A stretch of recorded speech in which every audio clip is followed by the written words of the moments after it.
हाँ जी, देख रहे हो विजन पंजाब टीवी। देखते रहो, वेखण वाला चैनल है। तो मैं दीपक शर्मा चनारथल एक बार फिर लैके हाजिर हाँ खबरों की खबर। 12 अक्तूबर 1920 अज 100 साल हो गए। सो उस दिन नूं याद करदे हाँ ये गल जहन च अपने आप उठदी आ कि श्री गुरु नानक देव जी ने पहली पातशाही ने जिस गल की नींह रखी कि भाई वहम भरम छड्डने आ, पखंड छड्डने आ, ब्राह्मणवाद छड्डना है, असी एक सुरता की गल करनी आ, एक दे नाल लीव लाउणी आ। सो वो सारियां जिहड़ियां उन्हां दी रखी हुई बुनियाद सी उस नूं अमली जामा 10वीं पातशाही श्री गुरु गोबिंद सिंह जी दे जदों सिख पंथ की स्थापना करते हैं श्री आनंदपुर साहब की धरती ते कि भाई जिहड़ा हुण इस बाणे च आ गया, जिहड़ा इस मर्यादा च आ गया, जिहड़ा वो 5 ककारां दे विच आ गया, जां जिहड़ा सिੱਖੀ दे धारना दे विच आ गया, जिहड़े सिੱਖ सिद्धांतां च आ गया, जिन्हें श्री गुरु ग्रंथ साहब नूं अपना गुरु मान लिया। सो उस दे लई हुण ये वहम भरम पखंड ते जात धर्म दा पाड़ा मुक गया, वो सिख हो गया। सो उस स्थापना तो बाद भी क्यों असी उस बिरतियां चों बाहर नहीं आ सके, क्यों असी मानव नूं मानव नहीं समझ सके, क्यों असी अजे भी एक समानता ते नहीं आ सके, जिहदे लई फिर एक घालना उठी जिहड़ी 12 अक्तूबर 1920 नूं सामने आउंदी है ते अज उहदा 100 साला मनाया जा रहा। सो उस संदर्भ नूं ध्यान च रखदिआं मैं अज 3 लिखतां तुहाडे तक लैके आया। पंजाबी ट्रिब्यून अखबार की संपादकी वो तुहाडे सामने रखदा, जिहड़ा अज दे नज़रिए च नाल गल करदी आ ते उस दे नाल ही उसे अखबार के संपादकी पन्ने ते छपया दलित सरोकार सदी पहलां दी इतिहासक घटना का लेख। तो इस तरह अजीत अखबार के धार्मिक पन्ने ते प्रकाशित तलविंदर सिंह बूटर होरां दा इस संदर्भ च लेख। सो उस लेखकां दी उस जिहड़े लेखक ने इस मसले नूं किस नज़रिए तो देखते हैं, साडे अखबारां दे एडिटर किस मसले नज़रिए तो देखते हैं, वो पहलू तुहाडे सामने रखदे हां।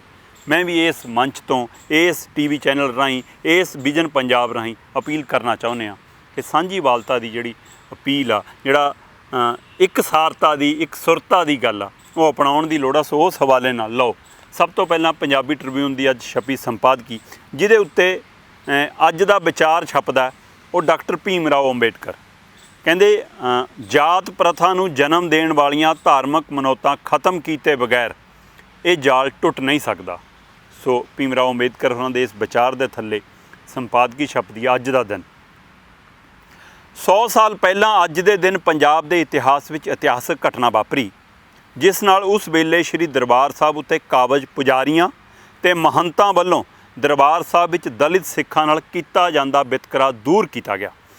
जातिवाद दीआं जड़ां बहुत डूंघियां हन अते इन्हां ने हिंदुस्तानी बरेशगीर उप महादीप विच रहिंदे ਵੱਖ-ਵੱਖ समाजां नूं ग्रसिया होया है। इस वरतारे नाल सिर्फ दलित भाईचारे दे लोग ही दरड़े नहीं जांदे, सगों अपने आप नूं अखौती उच्चियां जातां कहाउण वाले ये समझण दी लोड़ है कि अपने आप ही व्यक्ति ने मान लिया कि मैं उच्च जात दा, जदों कि इस धरती ते आया व्यक्ति सिर्फ मानव है, इंसान है, जिन्हें मनुखी बाणे दे विच जन्म लिया, पर वो अपने आप नूं पता नहीं क्यों जात धर्म के नाँ ते वंड के फिर अजिहियां मनौतियां पैदा करदा, जिहदे बारे ये संपादकी लिखती है कि इस वरतारे नाल सिर्फ दलित भाईचारा, जिहदे लई असीं ये शब्द भी पता नहीं कित्थों घड़े ने, दलित भाईचारे दे लोग ही दरड़े नहीं जांदे, सगों अपने आप नूं खोती उच्चियां जातां कहाउण वाले लोकां दी मानसिकता विच भी बिगाड़ पैदा हुंदे हन। वो जातिवादी हौमे ते खास जातां विच अपना जन्म होण कारण अपने आप नूं उच्चे समझण दे ख्यालां विच जकड़े जांदे हन, जिस नाल उन्हां दी मनुੱਖता उत्ते सੱਟ ਵੱਜਦੀ है। पंजाबी हमेशा अन्याय विरुद्ध युद्ध करते रहे हैं तो जातिवादी अन्याय विरुद्ध भी लड़े हैं। सिख गुरुआं ने समाजिक बराबरी और जातिवादी वितकरिਆਂ विरुद्ध आवाज़ बुलंद की और इस वरतारे नूं खत्म करने लई लंगर की प्रथा और खालसे की साजना जिहे महान इतिहासक उपराले किए। लंगर प्रथा इक्को पंगत च बैठ के, इक्को संगत च बैठ के, सो वो जिथे वो दूरियां मिटदियां उत्थे ही फिर जदों खालसा पंथ की स्थापना वो भी सारिਆਂ नूं एक रंग दे विच लैके आउंदी है, जदों असीं इक्को बाटे दे विचों अमृत छकदे हां। सो उस रवायत के हवाले नाल लिख रहे हैं। इस वेले पंजाब विच सदियां तो लड़े जा रहे किसानां दी आवाज़ उठाउण लई देश विच मोहरी बन के उभरिया। पंजाब कहंदे इस वेले उस चों भी मोहरी उभरिया। कई जथेबंदियां ਕਈ ਜਥੇਬੰਦੀਆਂ ਔਰਤਾਂ ਅਤੇ ਦਲਿਤਾਂ ਦੇ ਹੱਕ ਵਿੱਚ ਸੰਘਰਸ਼ ਕਰ ਰਹੀਆਂ ਹਨ। ਮਾਈਕਰੋ ਫਾਈਨਾਂਸ ਕੰਪਨੀਆਂ ਦੇ ਕਰਜ਼ਿਆਂ ਵਿੱਚ ਫਸਿਆ ਦਿਹਾਤੀ ਔਰਤਾਂ, 10ਵੀਂ ਤੋਂ ਬਾਅਦ ਦਲਿਤ ਵਿਦਿਆਰਥੀਆਂ ਦੇ ਵਜ਼ੀਫੇ, ਅਧਿਆਪਕਾਂ ਤੇ ਹੋਰ ਮੁਲਾਜ਼ਮਾਂ ਦੀਆਂ ਮੰਗਾਂ, ਨਵੇਂ ਕਿਰਤ ਕਾਨੂੰਨ ਦੀ ਮੁਖਾਲਫਤ ਉੱਤੇ ਹੋਰ ਮੁੱਦੇ ਇੱਕ ਵੱਡੇ ਸੰਘਰਸ਼ ਵੱਲ ਇਸ਼ਾਰਾ ਕਰਦੇ ਹਨ। ਸੋ ਚਾਰਿਓ ਪਾਸੇ ਜਿਹੜੇ ਘਿਰੇ ਹੋਏ ਨੇ ਹੁਣ ਸੰਘਰਸ਼ ਵੱਲ ਨੂੰ ਤੁਰ ਪਏ ਨੇ। ਕਹਿੰਦੇ ਸ਼ਨੀਚਰਵਾਰ ਨੂੰ ਉੱਘੇ ਵਕੀਲ ਅਤੇ ਸਮਾਜਿਕ ਕਾਰਕੁਨ ਪ੍ਰਸ਼ਾਂਤ ਭੂਸ਼ਣ ਨੇ ਜਾਗਦਾ ਪੰਜਾਬ ਮੰਚ ਵੱਲੋਂ ਕਰਵਾਏ ਸੈਮੀਨਾਰ ਵਿੱਚ ਪੰਜਾਬੀਆਂ ਦੇ ਸੰਘਰਸ਼ੀ ਵਿਰਸੇ ਤੇ ਸਮਕਾਲ ਦੀ ਪ੍ਰਸ਼ੰਸਾ ਕਰਦਿਆਂ ਕਿਹਾ ਕਿ ਪੰਜਾਬ ਵਿੱਚੋਂ ਪੂਰਨ ਆਜ਼ਾਦੀ ਦੀ ਲਹਿਰ ਉੱਠਣ ਲੱਗੀ ਹੈ। ਸੋ ਜਿਸ ਦੇ ਲਈ ਉੱਘੇ ਵਕੀਲ ਪ੍ਰਸ਼ਾਂਤ ਭੂਸ਼ਣ ਚੰਡੀਗੜ੍ਹ ਆਏ ਸੀਗੇ ਜਾਗਦਾ ਪੰਜਾਬ ਮੰਚ ਵੱਲੋਂ, ਜਿਹਦਾ ਮੈਂ ਵੀ ਇੱਕ ਛੋਟਾ ਜਿਹਾ ਕਾਣਾ ਉਹਨਾਂ ਦੇ ਨਾਲ। ਸੋ ਉਸ ਦੇ ਮੰਚ ਤੋਂ ਉਹਨਾਂ ਨੇ ਕਿਹਾ ਕਿ ਪੰਜਾਬ ਹਮੇਸ਼ਾ ਸੱਚ ਨਾਲ ਖੜਿਆ ਤੇ ਝੂਠ ਦੇ ਖਿਲਾਫ ਲੜਿਆ, ਤੇ ਇੱਕ ਵਾਰ ਫਿਰ ਪੰਜਾਬ ਤੋਂ ਹੀ ਆਸ ਹੈ ਕਿ ਫਿਰ ਜਿਹੜੀਆਂ ਧਿਰਾਂ ਕਾਬਜ ਨੇ, ਕਾਰਪੋਰੇਟ ਘਰਾਣੇ ਕਾਬਜ ਨੇ, ਉਹਨਾਂ ਨੂੰ ਲਾਂਭੇ ਕਰਨ ਦੇ ਲਈ ਲਹਿਰ ਪੰਜਾਬ ਤੋਂ ਉੱਠਣੀ ਹੈ। ਸੋ ਉਸ ਹਵਾਲੇ ਨਾਲ ਪੰਜਾਬੀ ਟ੍ਰਿਬਿਊਨ ਦੀ ਸੰਪਾਦਕੀ ਵੀ ਲਿਖਦੀ ਆ ਕਿ ਸ਼ਨੀਚਰਵਾਰ ਉੱਘੇ ਵਕੀਲ ਤੇ ਸਮਾਜਿਕ ਕਾਰਕੁਨ ਪ੍ਰਸ਼ਾਂਤ ਭੂਸ਼ਣ ਨੇ ਜਾਗਦਾ ਪੰਜਾਬ ਮੰਚ ਵੱਲੋਂ ਕਰਵਾਏ ਸੈਮੀਨਾਰ ਵਿੱਚ ਪੰਜਾਬੀਆਂ ਦੇ ਸੰਘਰਸ਼ੀ ਵਿਰਸੇ ਤੇ ਸਮਕਾਲ ਦੀ ਪ੍ਰਸ਼ੰਸਾ ਕਰਦਿਆਂ ਕਿਹਾ ਕਿ ਪੰਜਾਬ ਵਿੱਚੋਂ ਪੂਰਨ ਆਜ਼ਾਦੀ ਦੀ ਲਹਿਰ ਉੱਠਣ ਲੱਗੀ ਹੈ। ਲੋਕਾਂ ਦੇ ਮਨ ਵਿੱਚੋਂ ਡਰ ਨਿਕਲ ਗਿਆ ਹੈ। ਕੁਝ ਦਿਨ ਪਹਿਲਾਂ ਸਵਰਾਜ ਅਭਿਆਨ ਦੇ ਨੇਤਾ ਜੋਗਿੰਦਰ ਯਾਦਵ ਨੇ ਵੀ ਪੰਜਾਬ ਦੇ ਕਿਸਾਨਾਂ ਨੂੰ ਸਲਾਮ ਕਰਦਿਆਂ ਕਿਹਾ ਸੀ ਕਿ ਦੇਸ਼ ਭਰ ਵਿੱਚ ਖੇਤੀ ਮੰਡੀਕਰਨ ਸੰਬੰਧੀ ਬਣਾਏ ਗਏ ਕਾਨੂੰਨਾਂ ਵਿੱਚ ਮੋਹਰੀ ਭੂਮਿਕਾ ਨਿਭਾ ਕੇ ਪੰਜਾਬ ਨੇ ਸਾਰੇ ਦੇਸ਼ ਨੂੰ ਰਾਹ ਵਿਖਾਇਆ ਹੈ। ਪੰਜਾਬ ਦੀਆਂ ਵੱਖੋ-ਵੱਖ ਜਥੇਬੰਦੀਆਂ ਨੇ ਸ਼ਾਹੀਨ ਬਾਗ ਵਿੱਚ ਨਾਗਰਿਕਤਾ ਸੋਧ ਕਾਨੂੰਨ ਵਿਰੁੱਧ ਲਗਾਏ ਗਏ ਮੋਰਚੇ ਵਿੱਚ ਭਾਰੀ ਗਿਣਤੀ ਵਿੱਚ ਸ਼ਾਮਲ ਹੋ ਕੇ ਉੱਥੇ ਇਕੱਠੀਆਂ ਹੋਈਆਂ ਨਾਨੀਆਂ, ਦਾਦੀਆਂ ਤੇ ਹੋਰ ਉਮਰ ਦੀਆਂ ਔਰਤਾਂ ਦੀ ਅਗਵਾਈ ਵਿੱਚ ਚੱਲ ਰਹੇ ਮੋਰਚੇ ਵਿੱਚ ਹਿੱਸੇ ਵਾਲੀ ਹਿੰਮਤ ਵਧਾਈ ਸੀ। ਪੰਜਾਬ ਦੇ ਲੇਖਕ, ਕਲਾਕਾਰ, ਚਿੰਤਕ, ਬੁੱਧੀਜੀਵੀ, ਵਿਗਿਆਨੀ ਅਤੇ ਡਾਕਟਰ ਵੀ ਅੱਜ ਕਿਸਾਨਾਂ ਦੇ ਨਾਲ ਆ ਖਲੋਤੇ ਹਨ। ਇੰਨੀਆਂ ਹਾਂ ਪੱਖੀ ਸਰਗਰਮੀਆਂ ਹੋਣ ਦੇ ਬਾਵਜੂਦ ਪੰਜਾਬੀ ਆਪਣੇ ਸਮਾਜ ਨੂੰ ਦਰਪੇਸ਼ ਮੁਸ਼ਕਲਾਂ ਤੇ ਦੁਸ਼ਵਾਰੀਆਂ ਤੋਂ ਮੂੰਹ ਨਹੀਂ ਮੋੜ ਸਕਦੇ। ਚਾਹੇ ਉਹ ਕਹਿੰਦੇ ਸਾਰਾ ਕੁਝ ਸਰਗਰਮੀਆਂ ਨੇ, ਪਰ ਅਜੇ ਵੀ ਸਾਡੇ ਮੂਹਰੇ ਜਿਹੜੀਆਂ ਮੁਸ਼ਕਲਾਂ ਨੇ ਖੜੀਆਂ ਨੇ, ਦੁਸ਼ਵਾਰੀਆਂ ਖੜੀਆਂ ਨੇ, ਤੁਸੀਂ ਭੱਜ ਨਹੀਂ ਸਕਦੇ। ਪੰਜਾਬੀਆਂ ਦਾ ਵੱਡਾ ਹਿੱਸਾ ਆਪਣੀ ਸੰਤਾਨ ਨੂੰ ਵਿਦੇਸ਼ ਵਿੱਚ ਭੇਜਣ ਤੇ ਆਪਦਾ ਹੈ। ਕਿਸਾਨ ਤੇ ਮਜ਼ਦੂਰ ਇੱਕ ਖਾਸ ਤਰ੍ਹਾਂ ਦੀ ਉਦਾਸੀ ਤੇ ਬੇਉਮੀਦ ਦਾ ਸ਼ਿਕਾਰ ਹਨ ਅਤੇ ਖੁਦਕੁਸ਼ੀ ਦਾ ਰਾਹ ਅਪਣਾ ਰਹੇ ਹਨ। ਪੰਜਾਬ ਦੀਆਂ ਧੀਆਂ ਨਾਲ ਵਿਤਕਰਾ ਕੀਤਾ ਜਾਂਦਾ ਹੈ ਤੇ ਮਰਦਾਮੀ ਧੌਂਸ ਕਾਰਨ ਸਾਡੀਆਂ ਧੀਆਂ ਭੈਣਾਂ ਨਾ ਤਾਂ ਆਪਣੇ ਸਾਥੀ ਚੁਣਨ ਦੇ ਫੈਸਲੇ ਆਪ ਲੈ ਸਕਦੀਆਂ ਹਨ ਤੇ ਨਾ ਹੀ ਉਹਨਾਂ ਨੂੰ ਪੂਰੇ ਹੱਕ ਮਿਲਦੇ ਹਨ। ਅੱਜ ਦਾ ਦਿਨ ਇਹ ਯਾਦ ਕਰਨ ਦਾ ਮੌਕਾ ਵੀ ਹੈ। ਆਪਣੇ ਸ਼ਾਨਦਾਰ ਵਿਰਸੇ ਦੇ ਬਾਵਜੂਦ ਪੰਜਾਬ ਵਿੱਚ ਜਾਤੀਵਾਦ ਦਾ ਬੋਲਬਾਲਾ ਅਤੇ ਇਹ ਕਈ ਰੂਪਾਂ ਵਿੱਚ ਸਮਾਜ ਵਿੱਚ ਮੌਜੂਦ ਹੈ। ਸੋ ਅੱਜ ਵੀ ਉਹ ਰੂਪ ਕਹਿੰਦੇ ਅਜੇ ਵੀ ਮੌਜੂਦ ਆ ਜਾਤੀਵਾਦ ਵਾਲਾ। ਪਿੰਡਾਂ ਦੀਆਂ ਸ਼ਾਮਲਾਟਾਂ ਵਿੱਚ ਦਲਿਤਾਂ ਨੂੰ ਇੱਕ ਤਿਹਾਈ ਹਿੱਸਾ ਦੇਣ ਵਿੱਚ ਆਉਂਦੀਆਂ ਰੁਕਾਵਟਾਂ ਨੂੰ ਦੂਰ ਕਰਨਾ ਸਮੂਹ ਪੰਜਾਬੀ ਸਮਾਜ ਦੀ ਜ਼ਿੰਮੇਵਾਰੀ ਹੈ। ਚੇਤਨ ਲੋਕਾਂ ਤੇ ਜਥੇਬੰਦੀਆਂ ਨੇ ਜਾਤੀਵਾਦ ਵਿਰੁੱਧ ਸੰਘਰਸ਼ ਕੀਤਾ ਹੈ। ਪੰਜਾਬੀਅਤ ਦਾ ਮਹਾਨ ਵਿਰਸਾ ਮੰਗ ਕਰਦਾ ਹੈ ਕਿ ਅੱਜ ਦੇ ਦਿਨ ਅਸੀਂ ਜਾਤੀਵਾਦ ਨੂੰ ਖਤਮ ਕਰਨ ਦੇ ਇਰਾਦੇ ਨੂੰ ਦੁਹਰਾਈਏ ਅਤੇ ਅਹਿਦ ਕਰੀਏ ਕਿ ਅਸੀਂ ਇਸ ਘਿਨਾਉਣੇ ਵਰਤਾਰੇ ਵਿਰੁੱਧ ਜੰਗ ਜਾਰੀ ਰੱਖਾਂਗੇ। ਇਸ ਲੜਾਈ ਵਿੱਚ ਸਭ ਵਰਗਾਂ ਦੀ ਸ਼ਮੂਲੀਅਤ ਦੀ ਜ਼ਰੂਰਤ ਹੈ। ਭਗਤ ਰਵਿਦਾਸ ਜੀ ਦੇ ਬੇਗਮਪੁਰਾ ਦੇ ਸੰਕਲਪ ਨੂੰ ਸਾਕਾਰ ਕਰਨ ਲਈ ਸਾਨੂੰ ਸਾਰਿਆਂ ਨੇ ਇਕੱਠੇ ਹੋ ਕੇ ਸੰਘਰਸ਼ ਕਰਨਾ ਪਵੇਗਾ। ਸੋ ਇਹ ਸੰਪਾਦਕੀ ਜਿਹੜੀ ਸਾਨੂੰ ਫਿਰ ਝੰਜੋੜਦੀ ਹੈ ਕਿ ਭਾਈ ਅਜੇ ਵੀ ਕਈ ਮੁਸ਼ਕਲਾਂ ਖੜੀਆਂ ਨੇ, ਉਹਨਾਂ ਨਾਲ ਦੋ ਚਾਰ ਹੋਣਾ ਪੈਣਾ। ਸੋ ਇਸ ਸੰਪਾਦਕੀ ਤੋਂ ਅੱਗੇ ਤੋਰਦਿਆਂ ਮੈਂ ਇਸੇ ਦੇ ਬਰਾਬਰ ਛਪਿਆ ਉਹ ਲੇਖ ਜਿਹੜਾ ਉਸ 100 ਸਾਲ ਪਹਿਲਾਂ ਵਾਲੀ ਘਟਨਾ ਨੂੰ ਲਿਆ ਕੇ ਅੱਜ ਦੇ ਸੰਦਰਭ 'ਚ ਸਾਡੇ ਸਾਹਮਣੇ ਖੜਾ ਕਰਦਾ। ਪ੍ਰੀਤਮ ਸਿੰਘ ਤੇ ਰਾਜਕੁਮਾਰ ਹੰਸ ਹੋਰਾਂ ਵੱਲੋਂ ਸਾਂਝਾ ਛਪਿਆ ਇਹ ਲੇਖ 12 ਅਕਤੂਬਰ 1920 ਵਾਲੀ ਘਟਨਾ ਦੀ ਸ਼ਤਾਬਦੀ ਉੱਤੇ ਵਿਸ਼ੇਸ਼ ਤੌਰ ਤੇ ਦਲਿਤ ਸਰੋਕਾਰ ਸਦੀ ਪਹਿਲਾਂ ਦੀ ਇਤਿਹਾਸਕ ਘਟਨਾ। ਲਓ ਤੁਹਾਡੇ ਸਾਹਮਣੇ ਮੈਂ ਹੂਬਹੂ ਰੱਖ ਰਿਹਾ ਉਹ ਲੇਖਕਾਂ ਦੀ ਇੱਕ ਰਾਏ ਹੈ ਜਿਹਦੇ ਵਿੱਚ ਤੁਸੀਂ ਆਪਣੀ ਰਾਏ ਸ਼ਾਮਲ ਕਰਕੇ ਅੱਗੇ ਵੱਧ ਸਕਦੇ ਹੋ ਤਾਂ ਕਿ ਅਸੀਂ ਇਕਸਾਰਤਾ ਦਾ ਸਮਾਜ ਸਿਰਜ ਸਕੀਏ। ਦਲਿਤ ਸਰੋਕਾਰ ਸਦੀ ਪਹਿਲਾਂ ਦੀ ਇਤਿਹਾਸਕ ਘਟਨਾ। ਪ੍ਰੀਤਮ ਸਿੰਘ, ਰਾਜਕੁਮਾਰ ਹੰਸ ਲਿਖਤ ਸ਼ੁਰੂ ਕਰਦੇ ਨੇ ਕਿ ਇਸ ਸਾਲ ਜਦੋਂ ਅਸੀਂ ਪੰਜਾਬ ਵਿੱਚ 15ਵੀਂ ਅਤੇ 16ਵੀਂ ਸਦੀ ਦੌਰਾਨ ਰੂਹਾਨੀ ਅਤੇ ਸਮਾਜਿਕ ਬਰਾਬਰੀ ਦੇ ਸਭ ਤੋਂ ਵੱਡੇ ਇਨਕਲਾਬ ਦੇ ਰਹਿਬਰ ਸ਼੍ਰੀ ਗੁਰੂ ਨਾਨਕ ਦੇਵ ਜੀ ਦੇ 550 ਸਾਲਾ ਪ੍ਰਕਾਸ਼ ਉਤਸਵ ਮਨਾ ਰਹੇ ਹਾਂ ਤਾਂ ਸਾਨੂੰ 100 ਸਾਲ ਪਹਿਲਾਂ ਵਾਪਰੀ ਇੱਕ ਅਜੀਮ ਘਟਨਾ ਨੂੰ ਤਾਜ਼ਾ ਕਰਨ ਦੀ ਲੋੜ ਹੈ ਜਿਸ ਨੇ ਗੁਰੂ ਨਾਨਕ ਦੀਆਂ ਸਿੱਖਿਆਵਾਂ ਵਿੱਚ ਨਵੀਂ ਤਾਜ਼ਗੀ ਭਰੀ ਸੀ। ਇਹ ਘਟਨਾ 12 ਅਕਤੂਬਰ 1920 ਨੂੰ ਸ਼੍ਰੀ ਦਰਬਾਰ ਸਾਹਿਬ ਅੰਮ੍ਰਿਤਸਰ ਵਿਖੇ ਵਾਪਰੀ ਸੀ।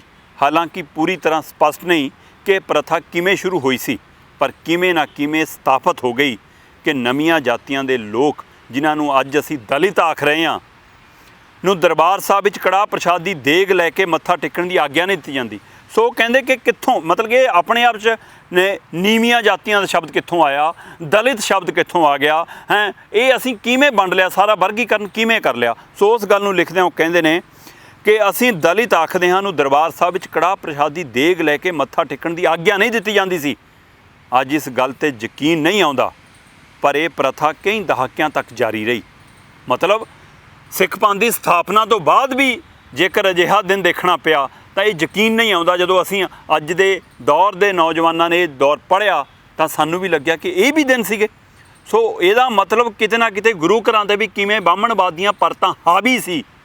ਸੋ ਇਹ ਮਸਲਾ ਧਰਮ ਦਾ ਨਹੀਂ, ਇਹ ਪਿਰਤਾਂ ਦਾ ਮਸਲਾ ਹੈ ਕਿ ਅਸੀਂ ਪਿਰਤ ਦਰ ਪਿਰਤ ਕਿਵੇਂ ਅਪਣਾ ਲੈਂਦੇ ਹਾਂ ਉਹ ਪਿਰਤਾਂ ਨੂੰ ਅਤੇ ਆਪਣੇ 'ਤੇ ਹਾਵੀ ਕਰਦੇ ਹਾਂ। ਉਹਦੇ ਬਾਰੇ ਉਹ ਲਿਖਦੇ ਨੇ, ਇਸ ਗੱਲ 'ਤੇ ਯਕੀਨ ਨਹੀਂ ਆਉਂਦਾ, ਪਰ ਇਹ ਪ੍ਰਥਾ ਕਈ ਦਹਾਕਿਆਂ ਤੱਕ ਜਾਰੀ ਰਹੀ। ਉਸ ਦਿਨ ਜੋ ਇਨਕਲਾਬ ਵਾਪਰਿਆ ਉਹ ਬੇਮਿਸਾਲ ਸੀ, ਜਿਸ ਨੇ ਨਾ ਕੇਵਲ ਸਿੱਖ ਭਾਈਚਾਰੇ ਦੇ ਇਤਿਹਾਸਕ ਉਭਾਰ ਦੇ ਪੇਸ਼ਾਕੁਨ ਸਵਾਲ ਖੜ੍ਹੇ ਕੀਤੇ, ਸਗੋਂ ਸਿੱਖ ਭਾਈਚਾਰੇ ਦੀਆਂ ਸੰਸਥਾਵਾਂ, ਧਾਰਮਿਕ ਰੋਹ ਰੀਤਾਂ ਅਤੇ ਸਿਆਸੀ ਅੰਦੋਲਨ ਉੱਤੇ ਵੀ ਅਮਿੱਟ ਛਾਪ ਛੱਡੀ। ਉਸ ਦਿਨ ਅੰਮ੍ਰਿਤਧਾਰੀ ਦਲਿਤ ਸਿੱਖਾਂ ਦੇ ਇੱਕ ਜਥੇ, ਜਿਸ ਵਿੱਚ ਖਾਲਸਾ ਕਾਲਜ ਅੰਮ੍ਰਿਤਸਰ ਦੇ ਕੁਝ ਜਾਗਰੂਕ ਵਿਦਿਆਰਥੀ ਅਤੇ ਬਾਬਾ ਹਰਕਿਸ਼ਨ ਸਿੰਘ ਅਤੇ ਤੇਜਾ ਸਿੰਘ, ਜੋ ਬਾਅਦ ਵਿੱਚ ਖਾਲਸਾ ਕਾਲਜ ਦੇ ਪ੍ਰਿੰਸੀਪਲ ਬਣੇ, ਜਿਹੇ ਪ੍ਰੋਫੈਸਰ ਸ਼ਾਮਲ ਸਨ, ਨੇ ਖਾਲਸਾ ਬਰਾਦਰੀ ਦੇ ਬੈਨਰ ਹੇਠ ਕੜਾਹ ਪ੍ਰਸ਼ਾਦ ਸਹਿਤ ਜਲਿਆਂਵਾਲਾ ਬਾਗ ਤੋਂ ਦਰਬਾਰ ਸਾਹਿਬ ਤੱਕ ਮਾਰਚ ਕੀਤਾ। ਦਰਬਾਰ ਸਾਹਿਬ ਗਲਿਆਰੇ ਵਿੱਚ ਇਸ ਘਟਨਾ ਦੀ ਖਬਰ ਅੱਗ ਵਾਂਗ ਫੈਲ ਗਈ, ਜਿਸ ਕਰਕੇ ਉੱਥੇ ਤਣਾਅ ਪੈਦਾ ਹੋ ਗਿਆ ਅਤੇ ਉੱਥੋਂ ਦੇ ਪੁਜਾਰੀ ਗ੍ਰੰਥੀ ਘਬਰਾ ਕੇ ਅੜੀ 'ਤੇ ਉਤਰ ਆਏ।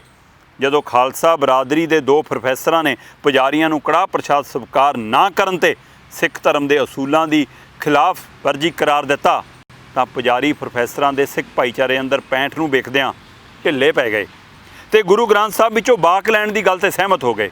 ਜਦੋਂ ਵਾਕ ਆਇਆ ਤਾਂ ਇਹ ਤੀਜੇ ਗੁਰੂ ਸ਼੍ਰੀ ਅਮਰਦਾਸ ਜੀ ਦਾ ਬਹੁਤ ਸੁੰਦਰ ਸ਼ਬਦ ਸੀ, ਜਿਸ ਵਿੱਚ ਰੱਬ ਨੂੰ ਅਰਜ਼ੋਈ ਕੀਤੀ ਗਈ ਕਿ ਉਹ ਪਾਪੀਆਂ ਅਤੇ ਨਿਮਾਣਿਆਂ ਨੂੰ ਬਖਸ਼ ਲਵੇ ਅਤੇ ਆਪਣੀ ਸੇਵਾ ਲਈ ਪ੍ਰਵਾਨ ਕਰ ਲਵੇ। ਸ਼ਬਦ ਸੁਣ ਕੇ ਉੱਥੇ ਮੌਜੂਦ ਹਰ ਸ਼ਖਸ ਦੀਆਂ ਅੱਖਾਂ ਨਮ ਹੋ ਗਈਆਂ। ਗ੍ਰੰਥੀ ਵੀ ਭਾਵੁਕ ਹੋ ਗਏ ਅਤੇ ਉਹਨਾਂ ਅਰਦਾਸ ਕੀਤੀ ਅਤੇ ਕੜਾਹ ਪ੍ਰਸ਼ਾਦ ਲੈ ਕੇ ਸੰਗਤ ਵਿੱਚ ਵਰਤਾਇਆ। ਇਹ ਅਜਿਹਾ ਪਲ ਸੀ ਜਦੋਂ ਦਹਾਕੇ ਸੁੰਗੜ ਜਾਂਦੇ ਹਨ ਅਤੇ ਇਤਿਹਾਸ ਨਵਾਂ ਮੋੜ ਅਖਤਿਆਰ ਕਰ ਲੈਂਦਾ ਹੈ। ਦਰਬਾਰ ਸਾਹਿਬ ਦੇ ਦਰ ਇੱਕ ਵਾਰ ਫਿਰ ਹੋਰ ਲੁਕਾਈ ਵਾਂਗ ਹਮੇਸ਼ਾ ਲਈ ਦਲਿਤਾਂ ਵਾਸਤੇ ਖੁੱਲ੍ਹ ਜਾਂਦੇ ਹਨ। ਇਸ ਇਤਿਹਾਸਕ ਘਟਨਾ ਨੇ ਕਈ ਹੋਰ ਦੂਰਗਾਮੀ ਘਟਨਾਵਾਂ ਨੂੰ ਜਨਮ ਦਿੱਤਾ। ਸੁਧਾਰਵਾਦੀ ਬੁੱਧੀਜੀਵੀਆਂ ਅਤੇ ਖਾਲਸਾ ਬਰਾਦਰੀ ਦਾ ਜੱਥਾ ਦਰਬਾਰ ਸਾਹਿਬ ਤੋਂ ਅਕਾਲ ਤਖਤ 'ਤੇ ਅਰਦਾਸ ਕਰਨ ਲਈ ਵਧਿਆ। ਅਕਾਲ ਤਖਤ ਦੇ ਪੁਜਾਰੀਆਂ ਨੇ ਜਦੋਂ ਕੋਈ ਬਾਹ ਨਾ ਲੱਗਦੀ ਵੇਖੀ ਤਾਂ ਉੱਥੋਂ ਦੌੜ ਗਏ। ਇੱਕ ਮੋਹਰੀ ਸਿੱਖ ਕਾਰਕੁਨ ਕਰਤਾਰ ਸਿੰਘ ਚੱਬਰ ਨੇ ਆਖਿਆ ਕਿ ਅਕਾਲ ਤਖਤ ਨੂੰ ਸੁੰਨਾ ਨਹੀਂ ਛੱਡਿਆ ਜਾ ਸਕਦਾ ਅਤੇ ਉਹਨਾਂ ਤਖਤ ਦੀ ਸੇਵਾ ਸੰਭਾਲ ਲਈ 25 ਵਲੰਟੀਅਰਾਂ ਦੀ ਮੰਗ ਕੀਤੀ। ਇਸ 'ਤੇ 17 ਵਲੰਟੀਅਰ ਅੱਗੇ ਆਏ, ਜਿਨ੍ਹਾਂ ਵਿੱਚੋਂ 10 ਦਲਿਤ ਭਾਈਚਾਰੇ ਨਾਲ ਸੰਬੰਧਿਤ ਸਨ। ਇਹਨਾਂ ਨੇ ਹੀ ਅਗਲੇ ਮਹੀਨੇ ਹੋਂਦ ਵਿੱਚ ਆਈ ਸ਼੍ਰੋਮਣੀ ਗੁਰਦੁਆਰਾ ਪ੍ਰਬੰਧਕ ਕਮੇਟੀ ਦੀ ਸ਼ਕਲ ਅਖਤਿਆਰ ਕੀਤੀ। ਇਸ ਤਰ੍ਹਾਂ ਇਤਿਹਾਸਕ ਗੁਰਦੁਆਰਿਆਂ ਨੂੰ ਭ੍ਰਿਸ਼ਟ ਮਹੰਤਾਂ ਦੇ ਕਬਜ਼ੇ 'ਚੋਂ ਮੁਕਤ ਕਰਾਉਣ ਦੀ ਸੁਧਾਰ ਲਹਿਰ ਦਾ ਮੁੱਢ ਵੱਜ ਗਿਆ, ਜਿਸ ਨੇ ਅੱਗੇ ਚੱਲ ਕੇ ਅਕਾਲੀ ਲਹਿਰ ਦੀ ਨੀਂਹ ਰੱਖੀ। 12 ਅਕਤੂਬਰ 1920 ਦੇ ਉਸ ਇਤਿਹਾਸਕ ਪਲ ਦੀ ਯਾਦ ਤਾਜ਼ਾ ਕਰਦਿਆਂ ਸਵਾਲ ਪੈਦਾ ਹੁੰਦੇ ਹਨ ਕਿ ਪਹਿਲਾਂ ਇਹ ਕਿ ਮੁੱਢ ਤੋਂ ਹੀ ਹਰ ਵਰਨ ਅਤੇ ਫਿਰਕੇ ਦੇ ਲੋਕਾਂ ਵਿੱਚ ਖੁੱਲ੍ਹੇ ਇਸ ਅਸਥਾਨ 'ਤੇ ਦਲਿਤਾਂ ਦੇ ਦਾਖਲੇ ਉੱਤੇ ਪਾਬੰਦੀ ਕਦੋਂ ਲਗਾਈ ਗਈ ਸੀ? ਦੂਜਾ, ਇਹ ਪਾਬੰਦੀ ਕਿਉਂ ਲਗਾਈ ਗਈ ਅਤੇ ਕਿਸ ਨੇ ਲਗਾਈ ਸੀ? ਉਪਲਬਧ ਇਤਿਹਾਸਕ ਦਸਤਾਵੇਜ਼ ਤੋਂ ਪਤਾ ਚੱਲਦਾ ਹੈ ਕਿ ਇਸ ਘਿਨਾਉਣਾਯੋਗ ਪ੍ਰਥਾ ਦੀ ਜੜ੍ਹਾਂ 18ਵੀਂ ਸਦੀ ਦੇ ਕੁਝ ਖਾਸ ਹਾਲਾਤ ਵਿੱਚ ਫਰੋਲੀਆਂ ਜਾ ਸਕਦੀਆਂ ਹਨ, ਜਦੋਂ ਸਿੱਖ ਭਾਈਚਾਰੇ ਨੂੰ ਤਾਕਤਵਰ ਮੁਗਲ ਸਲਤਨਤ ਖਿਲਾਫ ਹਥਿਆਰਬੰਦ ਜੱਦੋ-ਜਹਿਦ ਵਿੱਚ ਜੂਝਣਾ ਪੈ ਰਿਹਾ ਸੀ। ਸਿੱਖ ਲੜਾਕੇ ਗੁਰਦੁਆਰਿਆਂ ਦੀ ਸੇਵਾ ਸੰਭਾਲ ਨਹੀਂ ਕਰ ਸਕਦੇ ਸਨ ਅਤੇ ਨਾਲ ਹੀ ਡਾਢੇ ਮੁਗਲ ਪੂਰੇ ਸਿੱਖ ਭਾਈਚਾਰੇ ਦੇ ਦੁਸ਼ਮਣ ਹੋ ਗਏ ਸਨ। ਭਾਈਚਾਰੇ ਨੂੰ ਆਪਣੀ ਹੋਂਦ ਦੀ ਲੜਾਈ ਲੜਨੀ ਪੈ ਰਹੀ ਸੀ ਅਤੇ ਨਾਲ ਹੀ ਅਹਿਮਦ ਸ਼ਾਹ ਅਬਦਾਲੀ ਵਰਗੇ ਹਮਲਾਵਰਾਂ ਦਾ ਸਾਹਮਣਾ ਕਰਨਾ ਪੈ ਰਿਹਾ ਸੀ। ਦਰਬਾਰ ਸਾਹਿਬ ਅਤੇ ਗੁਰੂ ਨਾਨਕ ਦੇ ਜਨਮ ਸਥਾਨ ਨਨਕਾਣਾ ਸਾਹਿਬ ਸਣੇ ਗੁਰਦੁਆਰੇ ਮਹੰਤਾਂ ਅਤੇ ਪੁਜਾਰੀਆਂ ਦੇ ਕਬਜ਼ੇ ਹੇਠ ਆ ਗਏ ਸਨ। ਮੁਗਲਾਂ ਦੀ ਤਾਕਤ ਕਮਜ਼ੋਰ ਪੈਣ 'ਤੇ ਉਹਨਾਂ ਨੇ ਵੀ ਲੜਾਕੇ ਸਿੱਖਾਂ ਨੂੰ ਡੱਕਣ ਲਈ ਗੁਰਦੁਆਰਿਆਂ 'ਤੇ ਕਾਬਜ਼ ਮਹੰਤਾਂ, ਪੁਜਾਰੀਆਂ ਅਤੇ ਸੰਨਿਆਸੀਆਂ ਨੂੰ ਸ਼ਹਿ ਦੇਣੀ ਸ਼ੁਰੂ ਕਰ ਦਿੱਤੀ। ਮੌਕਾ ਪਾ ਕੇ ਮਹੰਤਾਂ ਨੇ ਗੁਰਦੁਆਰਿਆਂ ਅੰਦਰ ਜਾਤੀ ਪ੍ਰਥਾ ਵਰਗੀਆਂ ਆਪਣੀਆਂ ਕਈ ਬ੍ਰਾਹਮਣਵਾਦੀ ਰੂਹ ਰੀਤਾਂ ਦਾ ਚਲਣ ਸ਼ੁਰੂ ਕਰ ਦਿੱਤਾ। 18ਵੀਂ ਸਦੀ ਦੇ ਅਖੀਰਲੇ ਅੱਧ ਦੌਰਾਨ ਮਹਾਰਾਜਾ ਰਣਜੀਤ ਸਿੰਘ ਦੇ ਰਾਜਕਾਲ ਦੌਰਾਨ ਸਿੱਖ ਸਮਾਜ ਅੰਦਰ ਉੱਭਰੇ ਕੁਲੀਨ ਵਰਗ ਨੇ ਵੀ ਉੱਚ ਜਾਤੀ ਪੁਜਾਰੀ ਵਰਗ ਨੂੰ ਸ਼ਹਿ ਦਿੱਤੀ। ਸੋ ਆਪਣੇ ਆਪ ਨੂੰ ਜਿਹੜੇ ਉੱਚ ਜਾਤ ਸਮਝਦੇ ਨੇ ਉਹਨਾਂ ਨੇ ਵੀ ਇਸ ਗੱਲ ਨੂੰ ਸ਼ਹਿ ਦਿੱਤੀ ਜਿਸ ਦੀਆਂ ਸੇਵਾਵਾਂ ਉਹ ਅਖੌਤੀ ਨੀਵੀਆਂ ਜਾਤਾਂ ਦੇ ਸਿੱਖਾਂ ਨੂੰ ਦਬਾ ਕੇ ਰੱਖਣ ਲਈ ਸਨ। ਆਪਣੇ ਆਪ ਹੀ ਬਣਾ ਲਿਆ ਕਿ ਤੁਸੀਂ ਨੀਵੇਂ ਸਿੱਖ ਹੋ। ਦਲਿਤ ਸਿੱਖ, ਮਜ਼੍ਹਬੀ ਸਿੱਖ, ਰਵਿਦਾਸੀਆ ਸਿੱਖ, ਇਹ ਸ਼ਬਦ ਅਜੇ ਵੀ ਸਾਡੇ ਕਿਉਂ ਨਹੀਂ ਜਾ ਰਹੇ ਸ਼ਬਦਕੋਸ਼ ਦੇ ਵਿੱਚੋਂ। ਸਮਝਣ ਦੀ ਲੋੜ ਆ ਕਿ ਅਜੇ ਵੀ ਕਿਤੇ ਨਾ ਕਿਤੇ ਸਾਡੇ 'ਤੇ ਉਹ ਮਾਨਸਿਕਤਾ ਭਾਰੂ ਆ। ਅੰਗਰੇਜ਼ ਹਾਕਮਾਂ ਨੇ ਵੀ ਆਪਣੇ ਬਸਤੀਵਾਦੀ ਸ਼ਾਸਨ ਨੂੰ ਪੱਕੇ ਪੈਰੀ ਕਰਨ ਲਈ ਉੱਚ ਜਾਤੀ ਸਿੱਖ ਕੁਲੀਨਾਂ ਦੀ ਪੁਸਤ ਪਨਾਹੀ ਜਾਰੀ ਰੱਖੀ। ਹੌਲੀ ਹੌਲੀ ਇਹ ਰੁਝਾਨ ਜ਼ੋਰ ਫੜਦਾ ਗਿਆ ਅਤੇ ਅਖੀਰ ਗੁਰਦੁਆਰਿਆਂ ਦੇ ਦਰ ਦਲਿਤ ਸਿੱਖਾਂ ਲਈ ਬੰਦ ਹੁੰਦੇ ਗਏ। ਇਹ ਅਮਲ ਸਿੱਖ ਗੁਰੂਆਂ ਦੇ ਮਨੁੱਖੀ ਬਰਾਬਰੀ ਦੇ ਦਿੱਤੇ ਸੰਦੇਸ਼ ਦੀ ਸਿੱਧੀ ਖਿਲਾਫ ਵਰਜੀ ਸੀ। ਇਹ ਉਹੀ ਪਿਛੋਕੜ ਹੈ ਜਿਸ ਵਿੱਚ 12 ਅਕਤੂਬਰ 1920 ਦੀ ਉਸ ਘਟਨਾ ਦੀ ਅਹਿਮੀਅਤ ਬਣਦੀ ਹੈ, ਜਿਸ ਨੂੰ ਸਿੱਖੀ ਦੀਆਂ ਸਮਾਨਤਵਾਦੀ ਕਦਰਾਂ ਅਤੇ ਰਵਾਇਤਾਂ ਦੇ ਪ੍ਰਸੰਗ ਵਿੱਚ ਸਿੱਖ ਇਤਿਹਾਸ ਦੀ ਮੁੜ ਸਿਰਜਣਾ ਦੇ ਵਡੇਰੇ ਪ੍ਰੋਜੈਕਟ ਵਜੋਂ ਮਾਨਤਾ ਪ੍ਰਮਾਣਿਤ ਕਰਨ ਦੀ ਲੋੜ ਹੈ। ਪ੍ਰੀਤਮ ਸਿੰਘ ਅਤੇ ਇਸੇ ਤਰ੍ਹਾਂ ਰਾਜਕੁਮਾਰ ਹੰਸ ਬੜੌਦਾ ਗੁਜਰਾਤ ਤੋਂ। ਸੋ ਉਹਨਾਂ ਦੀ ਇਹ ਲਿਖਤ ਦੇ ਹਵਾਲੇ ਨਾਲ ਮੈਂ ਗੱਲ ਰੱਖਣੀ ਚਾਹੁੰਦਾ ਸੀ। ਇਸੇ ਤਰ੍ਹਾਂ ਦੇ ਇਸ ਘਟਨਾਕ੍ਰਮ ਦੇ ਸੰਦਰਭ ਦੇ ਵਿੱਚ ਹੀ ਤਲਵਿੰਦਰ ਬੂਟਰ ਹੋਰਾਂ ਦਾ ਵੀ ਜੀ 'ਚ ਛਪਿਆ ਲੇਖ, ਉਹਦੇ 'ਤੇ ਵੀ ਝਾਤ ਮਾਰਾਂਗੇ। ਪਰ ਸਮਾਂ ਇੱਕ ਛੋਟੀ ਜਿਹੀ ਬ੍ਰੇਕ ਲਈ ਰੁਕਾਂਗੇ, ਹੁਣੇ ਪਰਤਦੇ ਹਾਂ। ਤੁਸੀਂ ਵੇਖਦੇ ਰਹੋ ਵਿਜ਼ਨ ਪੰਜਾਬ TV।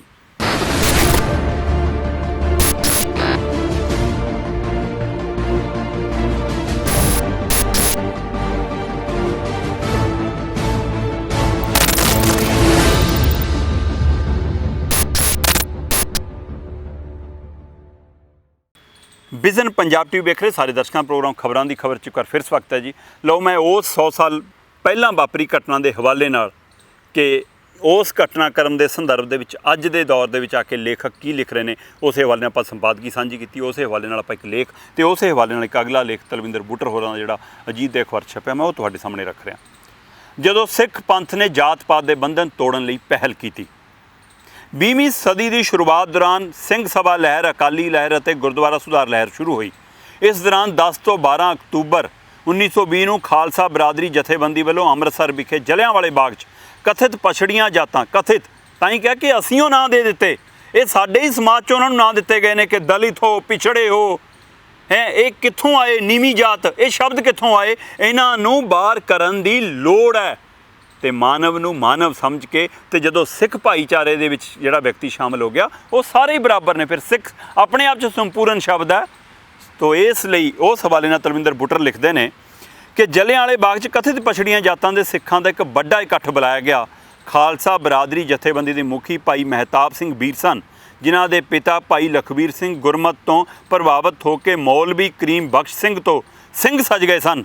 ਭਾਈ ਮਹਿਤਾਬ ਸਿੰਘ ਦਾ ਪਹਿਲਾ ਨਾਂ ਵੀ ਰੁਕਨਦੀਨ ਸੀ। ਉਹਨਾਂ ਵੱਲੋਂ ਪਛੜੀਆਂ ਜਾਤਾਂ ਦੇ ਬੁਲਾਏ ਇਕੱਠ ਦੇ ਪਹਿਲੇ ਦਿਨ ਕੋਈ ਵੀ ਸਿੱਖ ਆਗੂ ਸ਼ਾਮਲ ਨਾ ਹੋਇਆ। ਸੋ ਉੱਥੇ ਵੀ ਅਜੇ ਮਾਨਸਿਕਤਾ ਬਣੀ ਹੋਈ ਸੀ। ਸਗੋਂ ਉਹਨਾਂ ਨੂੰ ਲੰਗਰ ਵਾਸਤੇ ਭਾਂਡੇ ਵੀ ਨਾ ਦਿੱਤੇ ਗਏ। ਦੂਜੇ ਦਿਨ ਸੁੰਦਰ ਸਿੰਘ ਮਜੀਠੀਆ, ਜਥੇਦਾਰ ਕਰਤਾਰ ਸਿੰਘ ਚੱਬੜ, ਜਥੇਦਾਰ ਤੇਜਾ ਸਿੰਘ ਪੁੱਚਰ, ਮੰਗਲ ਸਿੰਘ ਮਾਨ, ਬਹਾਦਰ ਸਿੰਘ ਹਕੀਮ ਆਦਿ ਦੀਵਾਨ ਛਾਜਰ ਹੋਏ। ਉਨੀ ਦਿਨੀ ਸ਼੍ਰੀ ਦਰਬਾਰ ਸਾਹਿਬ ਦੇ ਪੁਜਾਰੀ ਕਥਿਤ ਪਛੜੀਆਂ ਜਾਤਾਂ ਦੇ ਸਿੱਖਾਂ ਦਾ ਕੜਾਹ ਪ੍ਰਸ਼ਾਦ ਕਬੂਲ ਨਹੀਂ ਸਨ ਕਰਦੇ। 11 ਅਕਤੂਬਰ ਨੂੰ ਰਾਤ ਵੇਲੇ ਮਤਾ ਪਾਸ ਹੋਇਆ ਕਿ ਅਗਲੀ ਸਵੇਰ ਨੂੰ ਕਥਿਤ ਪਛੜੀਆਂ ਜਾਤਾਂ ਦੇ ਸਿੱਖ ਸ਼੍ਰੀ ਦਰਬਾਰ ਸਾਹਿਬ ਪ੍ਰਸ਼ਾਦ ਲੈ ਕੇ ਜਾਣਗੇ। ਉਹਨਾਂ ਦੇ ਨਾਲ ਕਈ ਸਿੱਖ ਆਗੂ ਜਾਣ ਵਾਸਤੇ ਤਿਆਰ ਹੋ ਗਏ। ਅਗਲੇ ਦਿਨ ਬਹੁਤ ਸਾਰੇ ਪਛੜੀਆਂ ਸ਼੍ਰੇਣੀਆਂ ਦੇ ਸਿੱਖਾਂ ਨੇ ਅੰਮ੍ਰਿਤ ਛਕਿਆ ਅਤੇ ਬਾਅਦ ਵਿੱਚ ਸਾਰੇ ਸਿੰਘ ਇਕੱਠੇ ਹੋ ਕੇ ਸ਼੍ਰੀ ਦਰਬਾਰ ਸਾਹਿਬ ਗਏ। ਉਹਨਾਂ ਦਾ ਪ੍ਰਸ਼ਾਦ ਪੁਜਾਰੀਆਂ ਨੇ ਕਬੂਲ ਨਾ ਕੀਤਾ। ਪ੍ਰੋਫੈਸਰ ਹਰਕ੍ਰਿਸ਼ਨ ਸਿੰਘ ਬਾਵਾ ਨੇ ਗਲ ਵਿੱਚ ਪੱਲਾ ਪਾ ਕੇ 3 ਵਾਰੀ ਪੁਜਾਰੀਆਂ ਨੂੰ ਅਰਜ਼ ਕੀਤੀ, ਪਰ ਉਹਨਾਂ ਨੇ ਫਿਰ ਵੀ ਪ੍ਰਸ਼ਾਦ ਕਬੂਲ ਨਾ ਕੀਤਾ। ਇਸ ਦੌਰਾਨ ਜਥੇਦਾਰ ਕਰਤਾਰ ਸਿੰਘ ਚੱਬੜ ਅਤੇ ਜਥੇਦਾਰ ਤੇਜਾ ਸਿੰਘ ਪੁੱਚਰ ਦੀ ਅਗਵਾਈ 'ਚ ਸੰਗਤਾਂ ਨੇ ਇਸ ਕੁਰੀਤੀ ਦੇ ਖਿਲਾਫ ਮੋਰਚਾ ਲਾ ਲਿਆ। ਪੁਜਾਰੀ ਆਪਣੀ ਗੱਲ 'ਤੇ ਅੜੇ ਰਹੇ। ਅਖੀਰ ਸੰਗਤ ਵੱਲੋਂ ਫੈਸਲਾ ਕੀਤਾ ਗਿਆ ਕਿ ਅਰਦਾਸ ਕਰਕੇ ਸ਼੍ਰੀ ਗੁਰੂ ਗ੍ਰੰਥ ਸਾਹਿਬ ਜੀ ਦਾ ਮੁੱਖ ਵਾਕ ਲਿਆ ਜਾਵੇ। ਹੁਕਮ ਆਇਆ ਅਤੇ ਉਸ ਹੁਕਮ ਦੇ ਅਨੁਸਾਰ ਸਤਿਗੁਰੂ ਕੀ ਸੇਵਾ ਉੱਤਮ ਹੈ ਪਾਈ, ਰਾਮ ਨਾਮ ਚਿਤਲਾਈ। ਸੰਗਤ ਇਹ ਇਲਾਹੀ ਹੁਕਮ ਸੁਣ ਕੇ ਵਿਸਮਾਦ 'ਚ ਆ ਗਈਆਂ। ਅਖੀਰ ਪੁਜਾਰੀਆਂ ਨੂੰ ਪਛੜੀਆਂ ਜਾਤਾਂ ਦੇ ਸਿੱਖਾਂ ਦਾ ਪ੍ਰਸ਼ਾਦ ਕਬੂਲ ਕਰਨਾ ਪਿਆ ਅਤੇ ਅਰਦਾਸ ਕਰਕੇ ਪ੍ਰਸ਼ਾਦ ਸਾਰੀ ਸੰਗਤ ਵਿੱਚ ਵਰਤਾਇਆ ਗਿਆ। ਇਸ ਤੋਂ ਬਾਅਦ ਸੰਗਤਾਂ ਸ਼੍ਰੀ ਅਕਾਲ ਤਖਤ ਸਾਹਿਬ ਵਿਖੇ ਚਲੀਆਂ ਗਈਆਂ। ਸੰਗਤਾਂ ਨੂੰ ਆਉਂਦੀਆਂ ਵੇਖ ਕੇ ਪੁਜਾਰੀ ਤਖਤ ਸਾਹਿਬ ਨੂੰ ਛੱਡ ਕੇ ਭੱਜ ਗਏ। ਉਹਨਾਂ ਦੇ ਜਾਣ ਮਗਰੋਂ ਸਿੱਖ ਸੰਗਤ ਨੇ ਤਖਤ ਸਾਹਿਬ ਦੀ ਸੇਵਾ ਸੰਭਾਲ ਲਈ। 13 ਅਕਤੂਬਰ ਦੇ ਦਿਨ ਅੰਮ੍ਰਿਤਸਰ ਦੇ ਡਿਪਟੀ ਕਮਿਸ਼ਨਰ ਨੇ ਸਿੱਖ ਆਗੂਆਂ, ਸਰਬਰਾ ਅਤੇ ਪੁਜਾਰੀਆਂ ਦੀ ਇੱਕ ਬੈਠਕ ਬੁਲਾਈ। ਬੈਠਕ 'ਚ ਸਿਰਫ ਸਿੱਖ ਆਗੂ ਹੀ ਪਹੁੰਚੇ। ਇਸ ਉੱਤੇ ਡਿਪਟੀ ਕਮਿਸ਼ਨਰ ਨੇ ਸ੍ਰੀ ਦਰਬਾਰ ਸਾਹਿਬ ਦੀ ਸੇਵਾ ਸੰਭਾਲ ਵਾਸਤੇ ਇੱਕ 9 ਮੈਂਬਰੀ ਆਰਜੀ ਕਮੇਟੀ ਬਣਾ ਦਿੱਤੀ। इस तरह गुरुद्वारा सुधार लहर विचों एक नवीं ते पवित्र भावना पैदा हुई, जिस ने गुरुद्वारा ਅਤੇ सिख समाज अंदरों जात पात ਦੇ पैदा हुए वितकरे ਨੂੰ दूर करने का मुੱਢ ਬੰਨਿਆ। अखीर महंतां ਨੂੰ गुरुद्वारे ਛੱਡਣੇ ਪਏ ਤੇ ਸ਼੍ਰੋਮਣੀ ਗੁਰਦੁਆਰਾ ਪ੍ਰਬੰਧਕ ਕਮੇਟੀ ਦਾ ਗਠਨ ਹੋਇਆ। ਸੋ ਇੱਥੋਂ ਸ਼੍ਰੋਮਣੀ ਗੁਰਦੁਆਰਾ ਪ੍ਰਬੰਧਕ ਕਮੇਟੀ ਜਨਮੀ ਸੀ। ਅੱਜ ਉਹ ਵੱਖਰੀ ਗੱਲ ਹੈ ਕਿ ਸ਼੍ਰੋਮਣੀ ਗੁਰਦੁਆਰਾ ਪ੍ਰਬੰਧਕ ਕਮੇਟੀ ਵੀ ਇੱਕ ਧਿਰ ਦੀ ਬਣ ਕੇ ਰਹਿ ਗਈ ਆ, ਰਾਜਨੀਤਿਕ ਧਿਰਾਂ ਦੀ ਗੁਲਾਮ ਬਣ ਕੇ ਰਹਿ ਗਈ। ਜਿਹੜੀ ਆਜ਼ਾਦ ਸੰਸਥਾ ਬਣੀ ਸੀ ਅੱਜ ਉਹ ਫਿਰ ਗੁਲਾਮੀ, ਹੋਰ ਤਰ੍ਹਾਂ ਦੀ ਗੁਲਾਮੀ ਦੇ ਵਿੱਚ ਆ। ਚਲੋ ਅੱਗੇ ਤਲਵਿੰਦਰ ਬੁੱਟਰ ਲਿਖਦੇ ਨੇ ਕਿ ਸ਼੍ਰੋਮਣੀ ਕਮੇਟੀ ਦੀ ਸਥਾਪਨਾ ਦੇ ਨਾਲ ਹੀ ਸਿੱਖ ਪੰਥ ਨੇ ਜਾਤ ਪਾਤ ਦੀ ਕੁਰੀਤੀ ਖਤਮ ਕਰਨ ਲਈ ਕਥਿਤ ਨੀਵੀਆਂ ਜਾਤਾਂ ਸਮਝੇ ਜਾਣ ਵਾਲੇ ਲੋਕਾਂ ਨੂੰ ਅੰਮ੍ਰਿਤ ਛਕਾ ਕੇ ਖਾਲਸਾ ਪੰਥ ਵਿੱਚ ਸ਼ਾਮਲ ਕਰਨ ਦੀ ਜ਼ੋਰਦਾਰ ਮੁਹਿੰਮ ਆਰੰਭੀ। ਇਹਨਾਂ ਨਵੇਂ ਸਜੇ ਸਿੰਘਾਂ ਨਾਲ ਵੀ ਕੁਝ ਕੁ ਥਾਵਾਂ ਉੱਤੇ ਵਿਤਕਰਾ ਕਰਨ ਦੀਆਂ ਪੰਥ ਨੂੰ ਖਬਰਾਂ ਮਿਲੀਆਂ ਤਾਂ ਸ਼੍ਰੋਮਣੀ ਕਮੇਟੀ ਨੇ 14 ਮਾਰਚ 1927 ਨੂੰ ਸਰਬ ਸੰਮਤੀ ਨਾਲ ਗੁਰਮਤਾ ਪਾਸ ਕੀਤਾ ਕਿ ਸਿੱਖਾਂ ਵਿੱਚ ਜਾਤ ਪਾਤ ਦੇ ਖਿਆਲ ਨਾਲ ਕਿਸੇ ਵਿਅਕਤੀ ਨੂੰ ਉੱਚਾ ਜਾਂ ਨੀਵਾਂ ਨਹੀਂ ਮੰਨਿਆ ਜਾਂਦਾ। ਇਸ ਲਈ ਹਰ ਇੱਕ ਜਾਤ ਵਿੱਚੋਂ ਸੱਜ ਕੇ ਆਏ ਸਿੱਖ ਨਾਲ ਸੰਗਤ ਪੰਗਤ ਦੁਆਰਾ ਅਭੇਦ ਵਰਤਿਆ ਜਾਵੇ। ਇਸੇ ਤਰ੍ਹਾਂ ਜਾਤ ਪਾਤ ਦੇ ਫਰਕ ਨੂੰ ਮਿਟਾਉਣ ਲਈ ਇੱਕ ਹੋਰ ਮਤਾ 15 ਮਾਰਚ 1927 ਨੂੰ ਪਾਸ ਕੀਤਾ ਗਿਆ, ਜਿਸ ਵਿੱਚ ਪੰਜਾਬ ਸਰਕਾਰ ਨੂੰ ਕਿਹਾ ਗਿਆ ਕਿ ਉਹ ਸਿੱਖਾਂ ਲਈ ਸਰਕਾਰੀ ਕਾਗਜ਼ਾਂ ਵਿੱਚ ਜਾਤ ਪਾਤ ਨਾ ਲਿਖੇ। ਸ਼੍ਰੋਮਣੀ ਕਮੇਟੀ ਵੱਲੋਂ ਇਹਨਾਂ ਦਲਿਤਾਂ ਜਾਂ ਪਛੜੀਆਂ ਆਖੀਆਂ ਜਾਣ ਵਾਲੀਆਂ ਜਾਤਾਂ ਤੋਂ ਸਿੰਘ ਸਜੇ ਲੋਕਾਂ ਦੇ ਜੀਵਨ ਨੂੰ ਹਰ ਪੱਖ ਤੋਂ ਉੱਚਾ ਚੁੱਕਣ ਅਤੇ ਗੁਰਦੁਆਰਾ ਸੇਵਾ ਸੰਭਾਲ 'ਚ ਬਰਾਬਰ ਭਾਈਵਾਲ ਬਣਾਉਣ ਲਈ ਕਮੇਟੀ ਦੇ ਮੈਂਬਰਾਂ ਵਿੱਚ ਵੀ ਇਹਨਾਂ ਦਾ ਰਾਖਵਾਂਕਰਨ ਆਰੰਭ ਕੀਤਾ ਗਿਆ। ਸ਼੍ਰੀ ਅਕਾਲ ਤਖਤ ਸਾਹਿਬ ਤੋਂ 28 ਅਪ੍ਰੈਲ 1985 ਨੂੰ ਪੰਜ ਸਿੰਘ ਸਾਹਿਬਾਨਾਂ ਵੱਲੋਂ ਇੱਕ ਆਦੇਸ਼ ਕੀਤਾ ਗਿਆ ਕਿ ਕੋਈ ਸਿੰਘ ਜਾਂ ਸਿੰਘਣੀ ਆਪਣੇ ਨਾਂ ਨਾਲ ਜਾਤ ਗੋਤ ਦੀ ਵਰਤੋਂ ਨਾ ਕਰੇ। ਜਾਤ ਗੋਤ ਦੀ ਵਰਤੋਂ ਕਰਨੀ ਮਨਮਤ ਹੈ ਅਤੇ ਗੁਰੂ ਸਾਹਿਬ ਦੇ ਸਿਧਾਂਤਾਂ ਦੇ ਉਲਟ ਹੈ। ਕੀ ਅੱਜ ਹੋ ਰਿਹਾ? ਕਿਹੜੇ ਜ਼ਿਆਦਾਤਰ ਲੋਕ ਅੱਜ ਵੀ ਆਪਣੇ ਨਾਮਾਂ ਨਾਲ ਆਪਣੀ ਗੋਤ ਬਰਾਦਰੀਆਂ ਲਾਉਂਦੇ ਨੇ। ਉਹਦਾ ਕੀ ਮਾਇਨੇ ਰੱਖਦੇ ਨੇ? ਕਿ ਆਪਣੇ ਆਪ ਨੂੰ ਫਿਰ ਵੱਖਰਾ ਤੇ ਉੱਚਾ ਦਿਖਾਉਣਾ ਚਾਹੁੰਦੇ ਨੇ। ਸੋ ਇਸ ਗੱਲ ਦੇ ਉੱਤੇ ਵੀ ਇਸ ਗੱਲ ਦਾ ਧਿਆਨ ਦਿਵਾਉਂਦੀ ਹੈ ਲਿਖਤ ਕਿ ਕਿਤੇ ਨਾ ਕਿਤੇ ਭਾਈ ਆਪਣੇ ਨਾਮਾਂ ਨਾਲ ਗੋਤ ਲਾਉਣੋਂ ਛੱਡੋ। ਪਰ ਇਸ ਦੇ ਉਲਟ ਅੱਜ ਸ਼੍ਰੋਮਣੀ ਕਮੇਟੀ ਵਰਗੀ ਸਿਰਮੌਰ ਸਿੱਖ ਸੰਸਥਾ ਦੇ ਵੱਡੇ ਗਿਣਤੀ ਦੇ ਅਹੁਦੇਦਾਰ, ਅਧਿਕਾਰੀ, ਮੁਲਾਜ਼ਮ ਜਾਤ ਅਭਿਆਨ ਕਾਰਨ ਆਪਣੇ ਨਾਮਾਂ ਨਾਲ ਆਪਣੀਆਂ ਜਾਤਾਂ ਤੇ ਗੋਤ ਲਿਖਦੇ ਹਨ। ਇਸ ਦਾ ਸਿੱਖ ਸਮਾਜ 'ਤੇ ਕੀ ਅਸਰ ਪੈਂਦਾ ਹੈ? ਸ਼ਾਇਦ ਇੱਕ ਪਾਸੇ ਅੱਜ ਤੱਕ ਸਿੱਖ ਧਾਰਮਿਕ ਲੀਡਰਸ਼ਿਪ ਦਾ ਕੋਈ ਧਿਆਨ ਹੀ, ਸ਼ਾਇਦ ਕਹਿੰਦੇ ਇਹਦੇ ਵੱਲ ਧਿਆਨ ਨਹੀਂ ਜਾ ਰਿਹਾ ਜਾਂ ਜਾਣ ਬੁੱਝ ਕੇ ਅਣਗੌਲਿਆ ਕੀਤਾ ਗਿਆ। ਅਖੀਰ 'ਚ ਉਹ ਲਿਖਦੇ ਨੇ, ਅੱਜ ਸਿੱਖ ਧਰਮ ਦਾ ਭਵਿੱਖ ਇਸ ਗੱਲ ਦੀ ਮੰਗ ਕਰਦਾ ਕਿ ਸ਼੍ਰੋਮਣੀ ਕਮੇਟੀ ਵੱਡੇ ਉਦੇਸ਼ਾਂ ਉੱਤੇ ਆਧਾਰਿਤ ਧਰਮ ਪ੍ਰਚਾਰ ਲਹਿਰ ਚਲਾਵੇ ਜੋ ਜਾਤ ਪਾਤ ਮੁਕਤ ਸਿੱਖ ਸਮਾਜ ਦੇ ਸਿੱਟਾ ਮੁਖੀ ਨਾਅਰੇ ਨੂੰ ਸਮਰਪਿਤ ਹੋਵੇ ਤੇ ਲਹਿਰ ਸਿਰਫ ਜ਼ੁਬਾਨੀ ਗੱਲਾਂ ਨਾਲ ਨਹੀਂ ਬਲਕਿ ਅਮਲੀ ਯਤਨਾਂ ਵਾਲੀ ਹੋਣੀ ਚਾਹੀਦੀ ਹੈ। ਸਿੱਖੀ ਤੋਂ ਟੁੱਟ ਰਹੇ ਭਾਈਚਾਰੇ ਨੂੰ ਗੁਰਮਤਿ ਸੱਭਿਆਚਾਰ ਨਾਲ ਜੋੜ ਕੇ ਚਾਰੀ ਵਰਨ ਇੱਕ ਵਰਨ ਕਰਾਇਆ ਅਨੁਸਾਰ ਗੁਰੂ ਨਾਨਕ ਸਾਹਿਬ ਦੇ ਚਿਤਮੇ ਬਰਾਬਰਤਾ ਵਾਲੇ ਸਮਾਜ ਦੀ ਸਿਰਜਣਾ ਕੀਤੀ ਜਾਵੇ। ਰੰਗਰੇਟੇ ਸਿੱਖ, ਰਵਿਦਾਸੀਏ ਸਿੱਖ, ਕਬੀਰਪੰਥੀ ਸਿੱਖ, ਸਿਕਲੀਗਰ ਅਤੇ ਬਣਜਾਰੇ ਆਦਿ ਸਿੱਖਾਂ ਨੂੰ ਸਿੱਖ ਪੰਥ ਦਾ ਅਟੁੱਟ ਅੰਗ ਸਮਝਦਿਆਂ ਸਿਰਫ ਸਿੱਖ ਸ਼ਬਦ ਨਾਲ ਹੀ ਸੰਬੋਧਨ ਕੀਤਾ ਜਾਵੇ, ਬਰਾਬਰ ਸਥਾਨ ਤੇ ਸਤਿਕਾਰ ਦਿੱਤਾ ਜਾਵੇ। ਸੋ ਇਸ ਲਈ ਇਹ ਬਰਾਬਰਤਾ ਦਾ ਸੁਨੇਹਾ ਜਿਹੜਾ ਸਿੱਖ ਪੰਥ 'ਚੋਂ ਮਿਲਦਾ ਹੈ, ਜਿਹੜਾ ਗੁਰਬਾਣੀ 'ਚੋਂ ਮਿਲਦਾ ਹੈ, ਉਸ ਦੇ ਉੱਤੇ ਅੱਜ ਵੀ ਅਜੇ ਪਹਿਰਾ ਦੇਣ ਦੀ ਲੋੜ ਹੈ। ਸੋ ਇਹ 100 ਸਾਲਾ ਜਿਹੜਾ ਦਿਹਾੜਾ ਮਨਾਇਆ ਜਾ ਰਿਹਾ 12 ਅਕਤੂਬਰ 1920 ਤੋਂ ਲੈ ਕੇ ਅੱਜ 12 ਅਕਤੂਬਰ 2020 ਤੱਕ ਵਾਲਾ, ਇਸ ਦੇ ਦਰਮਿਆਨ ਵੀ ਜੇਕਰ ਅਸੀਂ ਅੱਜ ਵੀ ਇਹ ਅਹਿਦ ਕਰ ਲਈਏ ਕਿ ਭਾਈ ਅਸੀਂ ਮਾਨਵ ਨੂੰ ਮਾਨਵ ਸਮਝਣਾ ਹੈ ਅਤੇ ਜਿਹੜਾ ਸਿੱਖ ਪੰਥ ਦੇ ਵਿੱਚ ਆ ਗਿਆ, ਸਿੱਖ ਧਰਮ 'ਚ ਆ ਗਿਆ, ਉਹ ਸਿੱਖ ਹੈ, ਫਿਰ ਉਹਦੇ ਨਾਲ ਨਾ ਗੋਤ ਰਹੇਗਾ, ਨਾ ਜਾਤ ਰਹੇਗੀ, ਨਾ ਫਿਰਕਾ ਰਹੇਗਾ। ਸੋ ਇਸ ਗੱਲ ਦੇ ਉੱਤੇ ਅਜੇ ਪਹਿਰਾ ਦੇਣ ਦੀ ਲੋੜ ਹੈ। ਸੋ ਇਸ ਲਿਖਤਾਂ ਦੇ ਹਵਾਲੇ ਨਾਲ ਅੱਜ ਮੈਂ ਖਬਰ ਤੁਹਾਡੇ ਤੱਕ ਲੈ ਕੇ ਆਪਣੇ ਫਿਰ ਪਰਤਾਂਗੇ ਨਵੀਂ ਖਬਰਾਂ 'ਤੇ ਕਰਾਂਗੇ ਨਜ਼ਰਸਾਨੀ। ਤੁਸੀਂ ਵੇਖਦੇ ਰਹੋ ਵਿਜ਼ਨ ਪੰਜਾਬ TV, ਹਰ ਕਦਮ ਤੁਹਾਡੇ ਨਾਲ।